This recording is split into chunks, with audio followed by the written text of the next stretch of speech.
Show us mercy, help us, please. I keep calling, calling to the sky, searching, searching upon high. I keep calling, calling to the sky. Hello and welcome to the Well Predictions podcast. I'm your host, Selina.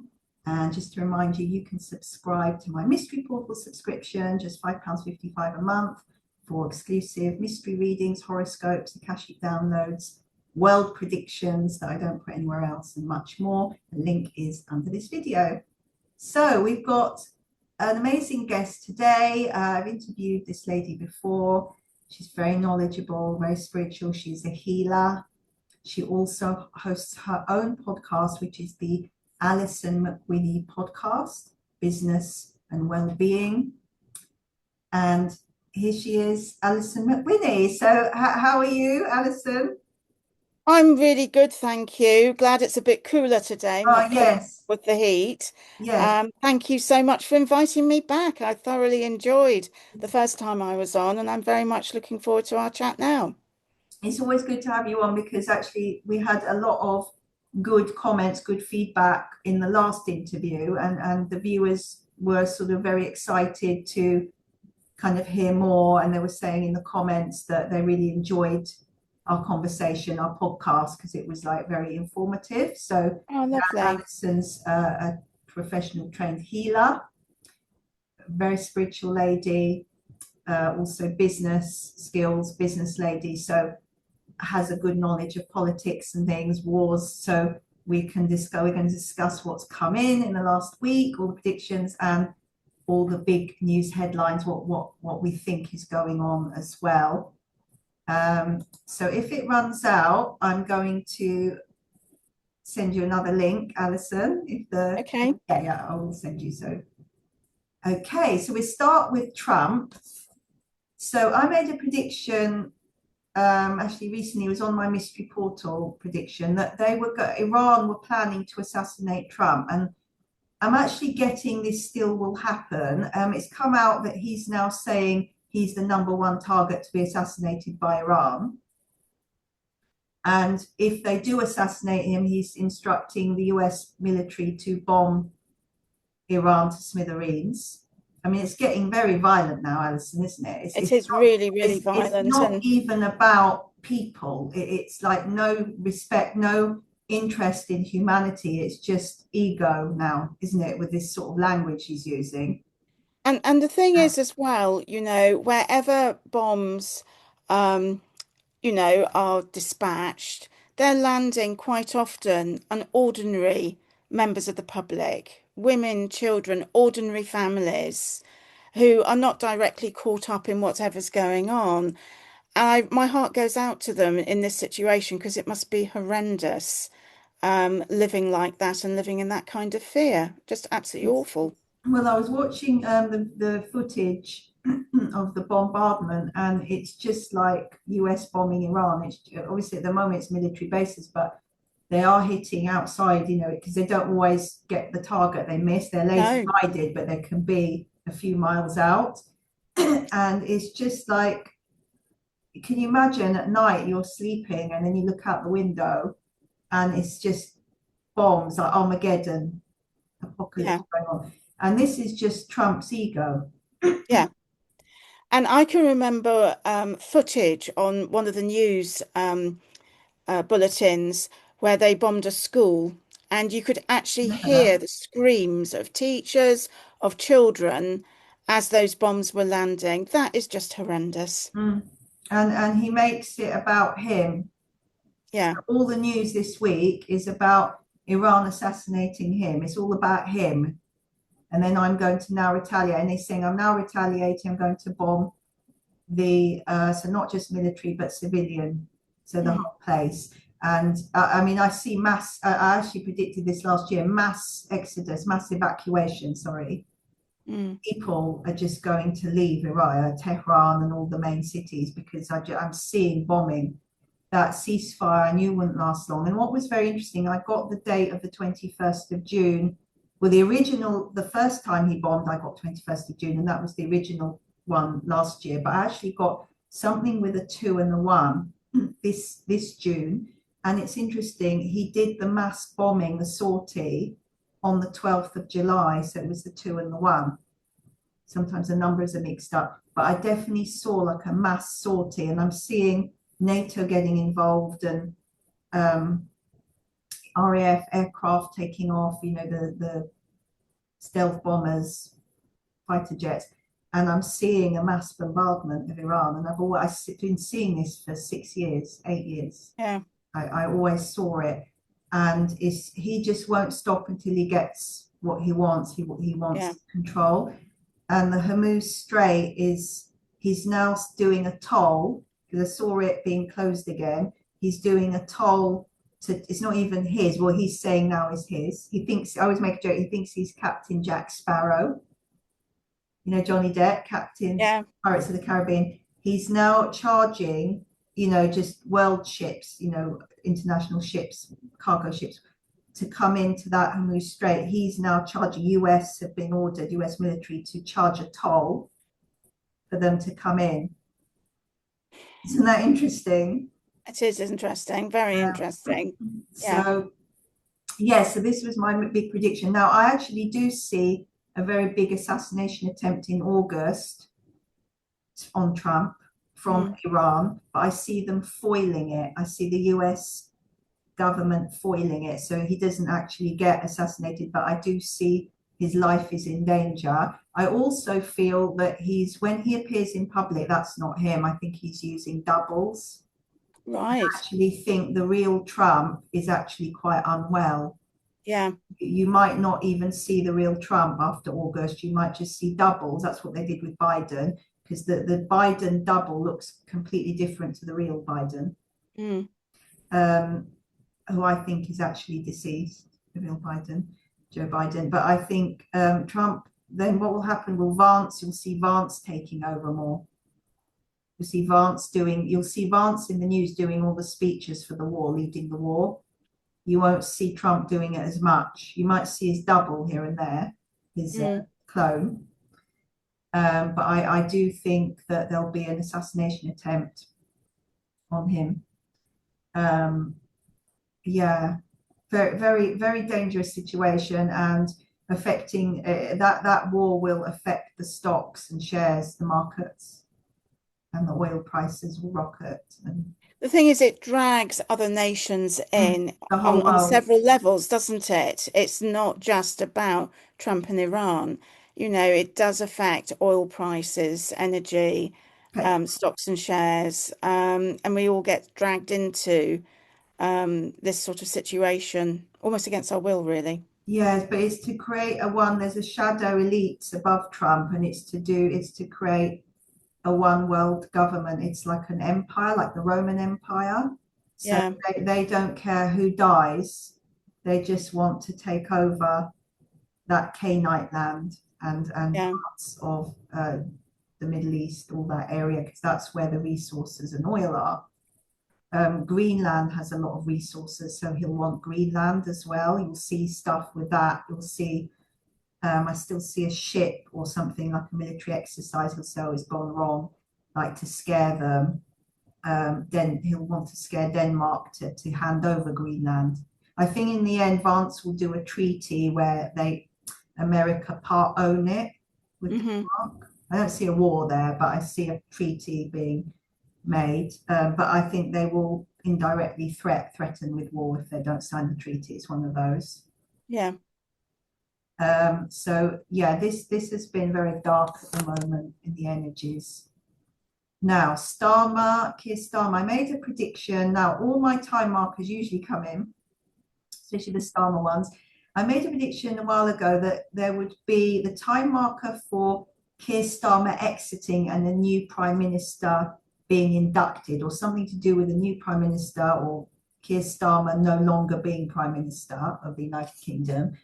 Within 24 hours of that story, there would be a bombing of a submarine to do with the Iran war, maybe Russian war or Iran war. I originally predicted it was Iran war. It's come in within 24 hours. So the 13th of July, we had the announcement of Andy Burnham formally now being confirmed as the Prime Minister. He will get inducted or crowned, whatever they call it, on Friday, this Friday. So we had that story come out. And then the next day, on Monday, it was Tuesday, the 14th of July, we had US doing a mass bombardment of Iran's submarine facility. So that shows us that things are mapped. Yes. So Andy Burnham, he probably doesn't really have any free will, does he? Because that was kind of mapped. So you do wonder, are they puppets? Kind of It playing does make you character, wonder, doesn't it? characters, Yes. Yeah. roles, characters, puppets. But I always find time markers fascinating because I don't know what your take on it. I wanted to ask you if things are set in stone to that level. I mean, I just had a client leave a testimonial on my website saying 6 out of 7 of Psychic Selina's Easter treasure box predictions, they were all for 1 month forecast, came in, and she then said there was no way I could have changed them or prevented anything, or it just happened exactly how you said it, 6 out of 7. So that gives us the question, do we actually have any free will? I think we do have free will, in some areas, Mhm. but I think some things are preordained. Yes, yeah, And I think that when we when we agree to come for an earthly existence, there is a conversation in the spirit world over what our learning outcomes will be and the sorts of experiences we go through. And I think some events are planned. we were talking about timelines and free will. So Alison, what were your viewpoints on our free will, especially with all these bombs and wars? How can those poor people that are living in these bomb situations, war situations, how can they access their free will to get out of that? So I think that one way to access that, everybody has guides. And in that situation, I would ask my guides for help and to show me the route that I need to take. Mhm.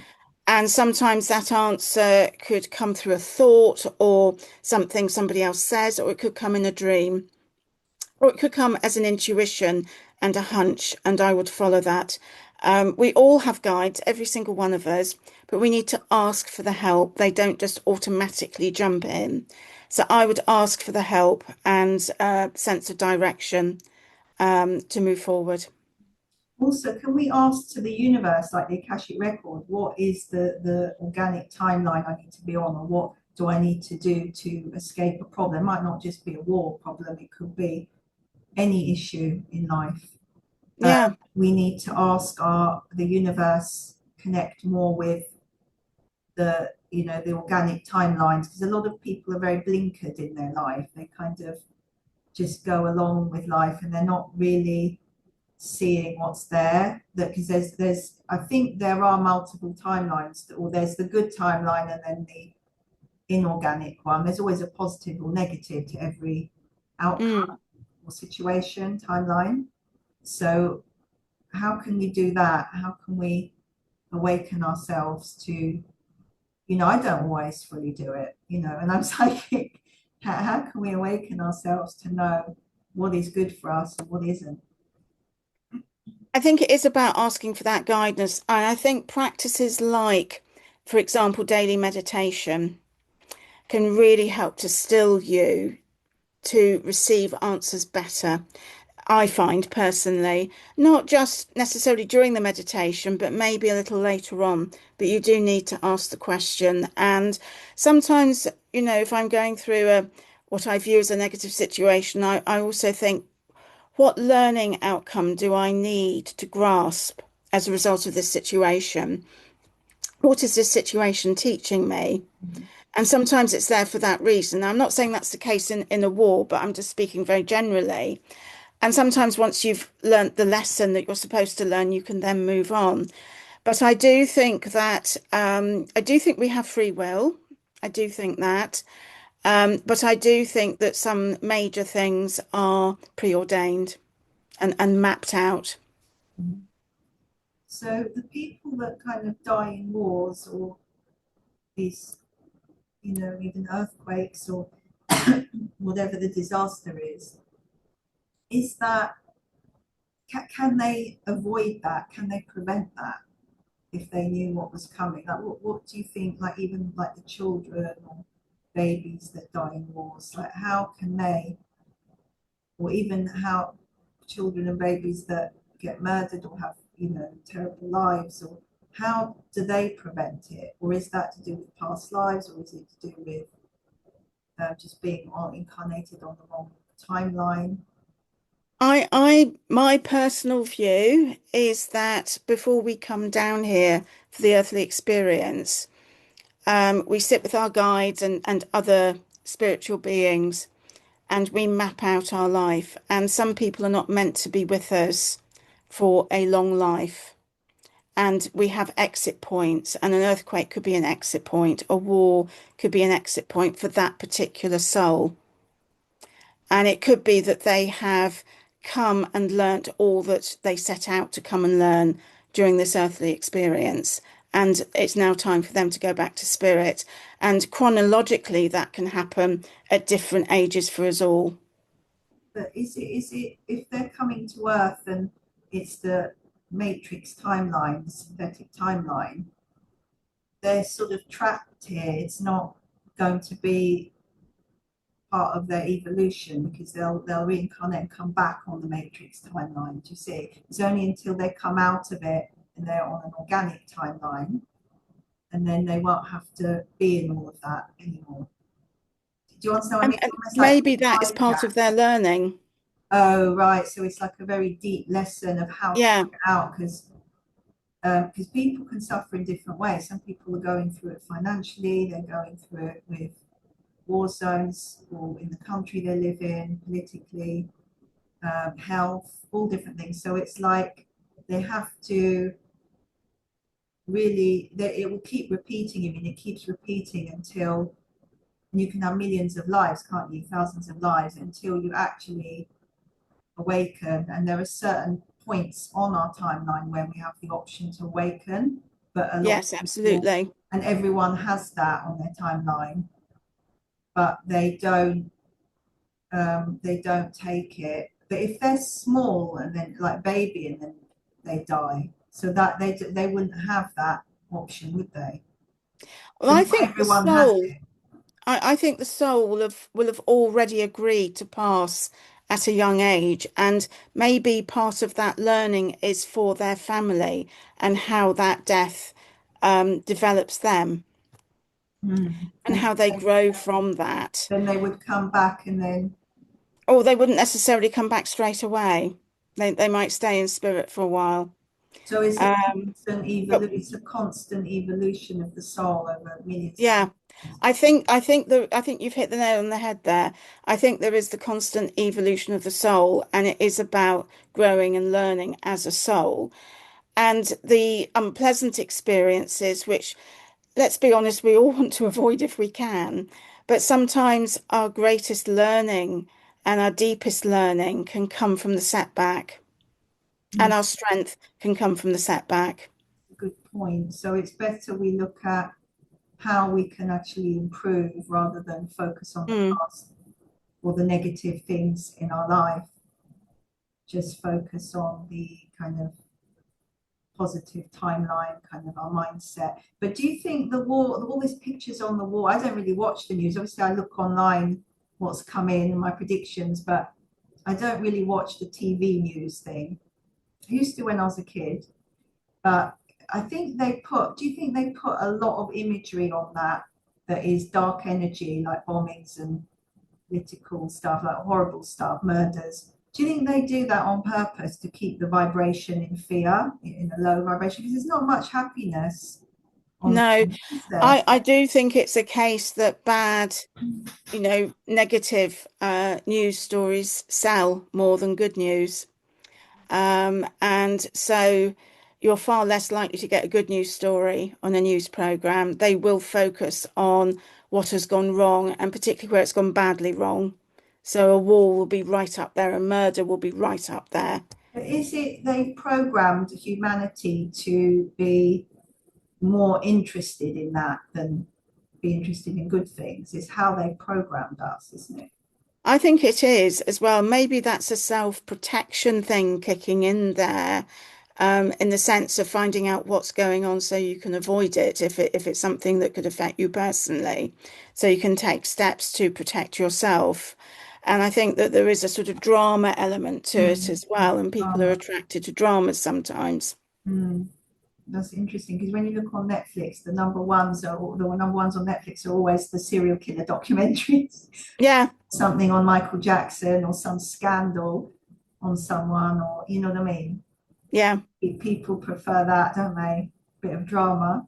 It detract. Do you think it detracts watching drama detracts from your own drama, your I own? think it can detract from your life. Yeah, yeah.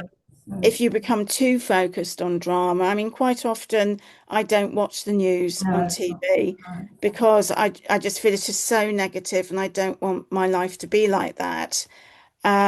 And so I try not to be dragged down by it. But I think that, yeah, there's an intrigue from people, isn't there, in what is going on, and people are attracted to drama sometimes, like moths to a light. I was also going to say we need to be more protected in our energy fields because it's not just watching the news, but it's what's going on Earth. There's a lot of demonic entities, Yeah, really, because they do rituals, don't they? There's a lot of ritual behind Freemasonry and stuff like that, behind the political stuff. There's a lot of entities because it's on a very demonic vibration war, isn't it? And war mm. and murder and all these things. So we need to protect our energy, especially if you're psychic or spiritual in any way, from attack, the energies, because it can actually affect your aura. I find it very interesting that during a time when there's a lot of talk about a change in consciousness and an increase in consciousness, that all this war energy is also happening. And it feels like old energy needs to be cleared out. Hmm. Or maybe that's the split, isn't it, that I always talk about, That, yeah, split of the lower vibration and then the higher vibration where the people are not affected by the war or the famine or whatever money problems because they were able to ask the universe, what do I need to do to get out of this so it yeah, doesn't affect me? yeah. And I'm reminded of a phrase that you quite often use that people like Trump, for example, are puppets Mm, in this scenario. mm.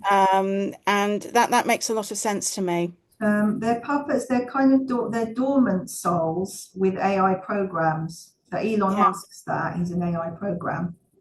yeah, And they can have entities if they've done any kind of masonry rituals. They can have demonic Baphomet, the worship of Baphomet. So Saturn, so it's like an archontic archetype. So material, basically material world.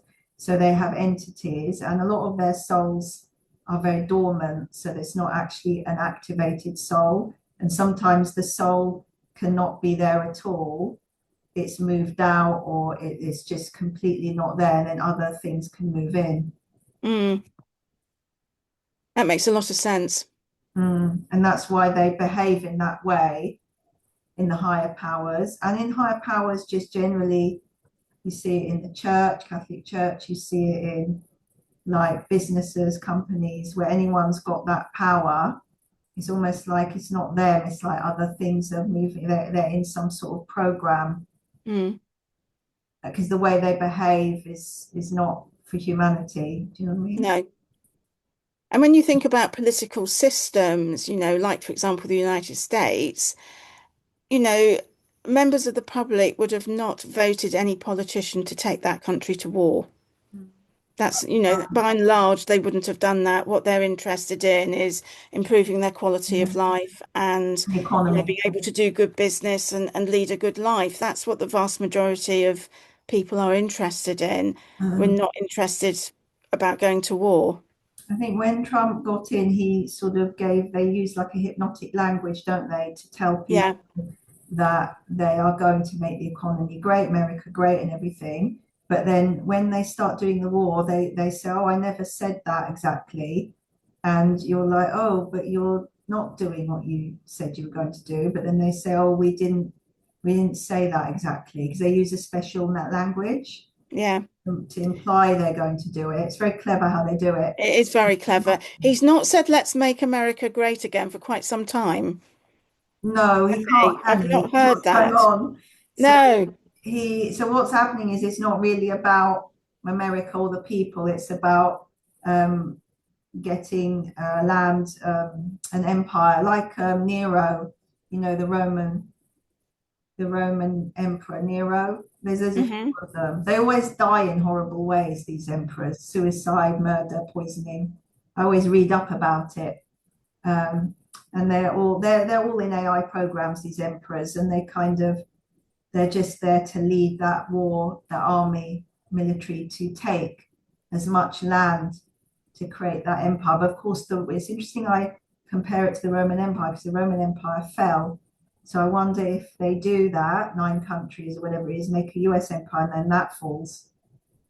I think there'll be a fourth, so there'll be a third world war next year, Ukraine, Russia, and then there'll be something with the Iran, Middle East, NATO, so one kind of war, which I said before, 2 wars merging into one. And then after a few years or several years, there'll be a fourth world war, but it will be a Cold War with Russia trying to take, I don't know how much they'll take, but trying to take the former Soviet Union countries, trying to take Poland, for example, all these different countries to take them back. And I think the 2 wars are kind of they might even be at the same time when I tune in now. Mm. I'm getting the next 6 years is going to be very start stop, and the war is going to be concentrated in those 2 areas. But we're going to see a lot of national conscription, where propaganda trying to get the young people to join the military. You'll see it in Europe. You'll see a lot of it in America, because they'll all be sent in these areas to fight, Mm. boots on the ground.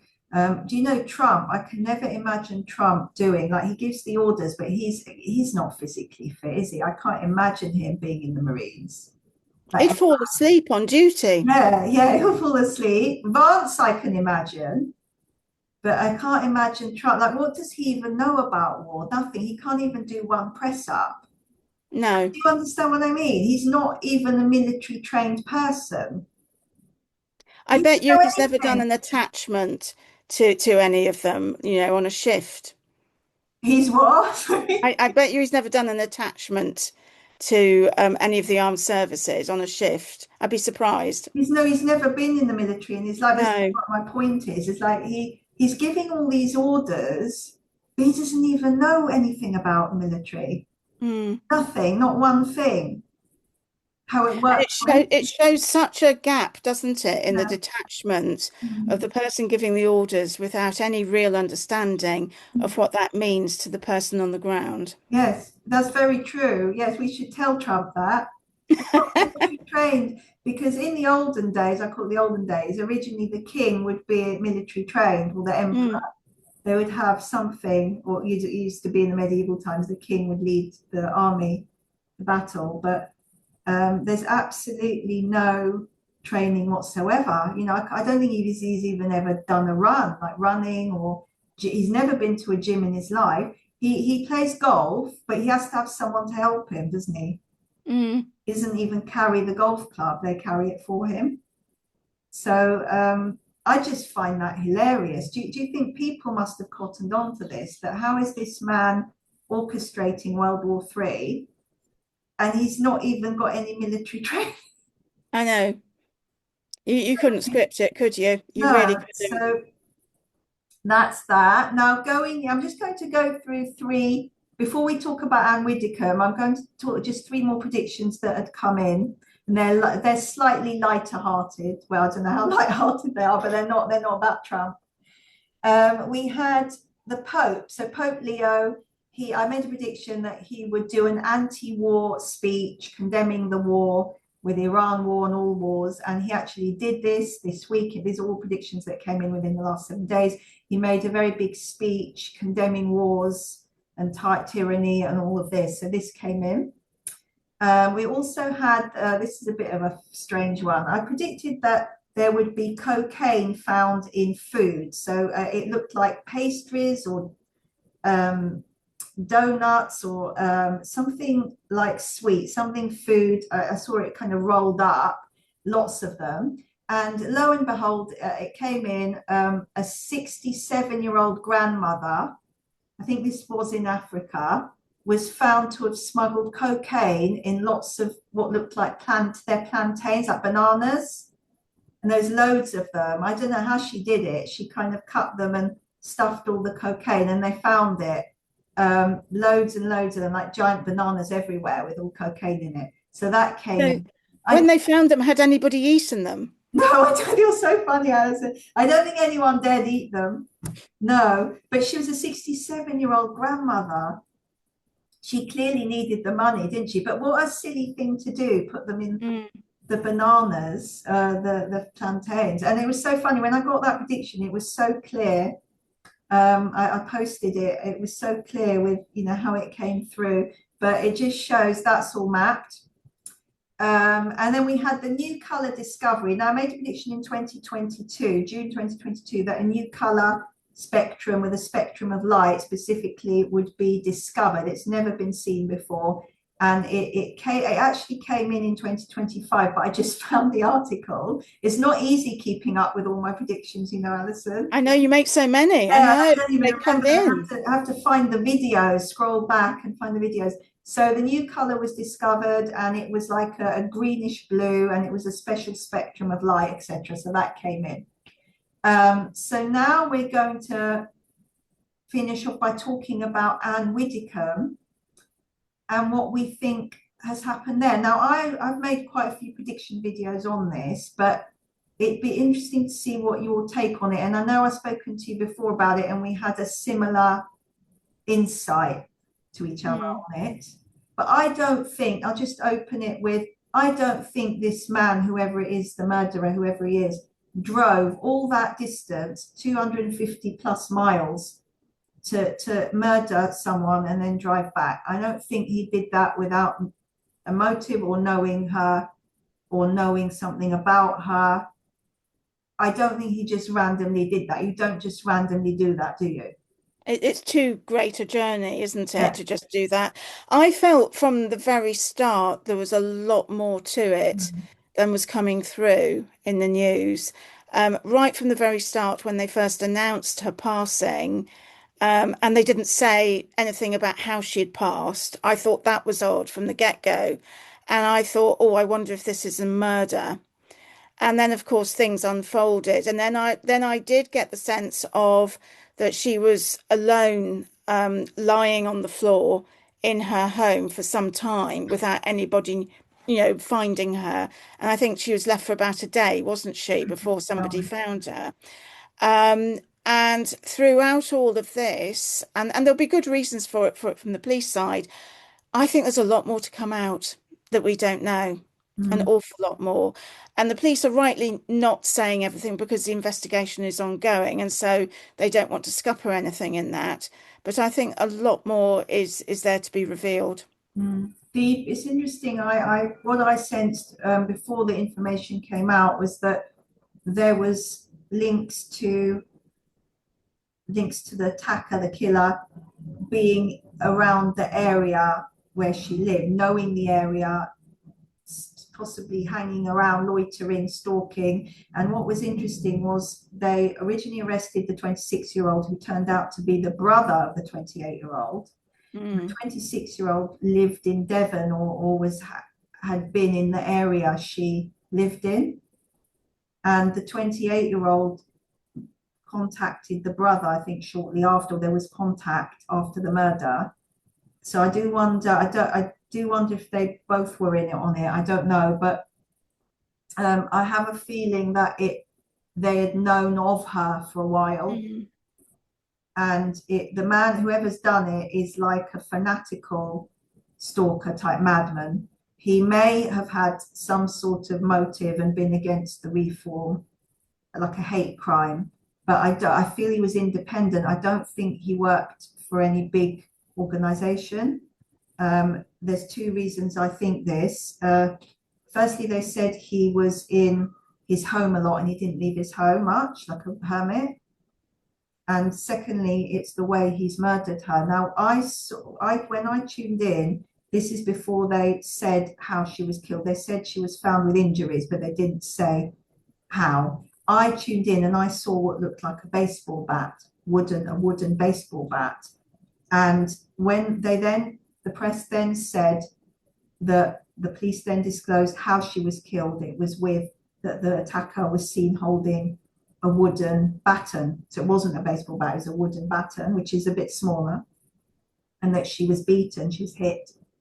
Now, if you're a professional hitman, you'd use a gun, wouldn't you? With a silencer. Yeah, with a silencer, you wouldn't. So it's how she's been killed shows me he's very angry and hateful, and almost like a revenge, like maybe she didn't help him with something or do something. Or I still see that he's emailed her. I don't think she's ever met him in person before, but I think in a professional context, he sent her an email, maybe making an inquiry. I wonder if he was trying to scam her, get a bit of a scamming thing, money. And I get like just mentally ill, like paranoid schizophrenia, almost like, do you remember that man in Speed, the film, Dennis Hopper? Yes. Plays like that, and then he kills himself, or he dies in the end. I think he's going to take his own life, this killer, as before he's sentenced. And a date that's very significant, I've already posted this yesterday, a date that's significant for either a development update in the murder inquiry or to do with him taking his own life, I don't know which one, is the 25th of July, 2026 this year. That's going to be a very important date. And I just see him, I don't know how he'll take his life. It could be hanging, I'm not sure. But I just see him not even standing the trial or not even being convicted. I think if he did stand trial, he'd get life. But I don't think he's in a mentally good place. And I feel he's collaborated with the brother or someone else, has collaborated, possibly a third person as well, I'm seeing. And I think it is a lot more than we think. I think there might have been I get stalking, but I think there might have been trying to swindle her, or that's what the energy I get, and definitely, and he was really fixated on her as well. I could get fixation, but for months. Do you know what I mean by that? Like yes, I do. There's a lot more to it than we know at this point, isn't there? I don't think it's to do with a big political group or anything like that. I think it's more an independent thing that he was plotting a motive. Definitely a stalking energy. Do you get a stalking energy? Yeah. Yeah, I get a stalking energy. If I get a stalking and mentally ill energy, that means they're not hired by someone in a high position. Like, so you get these professional hitmen, don't you? They're assassins. Yeah. They usually use guns. They don't use batons. No. So this is very dark energy. And when I looked at Anne Widdicombe's aura, what did you get when you saw her before, when she was alive? I thought she had quite a dark aura. Like I could see something looming there. Something wasn't right. I saw the last interview that she did, which is now available online, and I thought she didn't look at all well. Oh, is that how you see it? It comes through. Yeah, and something's not right. Yeah. And I wonder if she was being threatened or indirectly stalked. Yes, I wonder. Yeah. To me, she looked thin and pale in the face. Yes, that's it. And dark aura and not, and a bit scared. So something was going on. I don't think maybe she'd told the police. I have a feeling she might have told the police something, that she was worried about being stalked. and I don't think they could do a lot, or they didn't do a lot, and then I think then it happened. But I don't think this is just a sudden event. No, I don't either. And I could see that from that I think I watched it, and the pictures of her photographs, I could see it was in her aura. Something scary was in her aura for a while. Something happening around her. And it was weighing on her. That was Yes, what I that's picked it. up. It was weighing on her. Yeah. So she must have answered the door. She was about to do her podcast, they say. And I mean, how did he get in? She must have opened the door. I don't even know if he came through a window or a door. I don't think he went through where they didn't say, but it feels to me that I don't know this, but it feels like she's opened the door. So Well, certainly the door didn't look as though it'd been smashed in, did it? no. So I wonder why was she expecting it, or why she opened the door. So basically, don't open the door. So the viewers at home, if you don't know the person or is stranger, or just don't open the door. I never open the door. I usually shout and go, "Who is it?" Or if I know who it is, I just ignore it. Or if I do open it, I have my chain on. I've got a chain. Do you have a spy eye? I've got a spy eye, but I don't this time, no. it's not very good. I can't really see a lot. I have in the past somewhere else, but I don't at the moment. Oh God, I don't want to open the door again. If it's the postman, yeah, you put the chain and then you can see if they've got the package. But how do you know? How do you know if it's a real postman nowadays? Now there's a point. And if I'm in another room and it's hot and the window's open, I have to make sure I close the windows in the other room in case someone comes in. Gosh, you don't think about these things, do you? Until No. these things on the news. Luckily for me, I've never actually had a stalker in my life. So touch wood. But yes, it is worrying. So we will see what happens next with that. And yes, thank you so much, Alison. We'll have to end. We're running out of time. We'll have to end the podcast. But thank you very much for your insights. And do you want to just tell us about what you're doing, or any healing or events you're hosting before we end? Yes, well, thank you so much for inviting me back. Again, I've thoroughly enjoyed being here. And I'm doing the podcast still. They're out on a weekly basis, talking about business and well-being success. I'm running an event in October about the health of your home and how your home can support your health. And I'm also looking to scope a retreat as well. In between, I offer healing, do a lot online. And so that is always available to people. Can you tell us about the retreat? Is that a healing retreat? So it is, I'm still scoping it, but yes, it is likely to include healing. Yes. Like a day event thing? Yes, a day event initially, really focusing on well-being as a whole, but can include healing. Yes. I may be interested in coming along to that. So Wonderful. yes, I've told you before, I want to come to one of these events. And you do them in very beautiful settings, don't you? Yeah. Countryside settings, like in the I middle of mean, nowhere. the health of your home is being done in Teddington. Right. For retreats, I tend to go to the Surrey Hills area because you've got the countryside right on your doorstep. Sounds fascinating. Really good. Thank you so much, Alison. And I'm putting Alison McWhinnie's details if you want to visit her website, her YouTube channel, under this video. Lovely. Thank you very much, and I will say bye for now.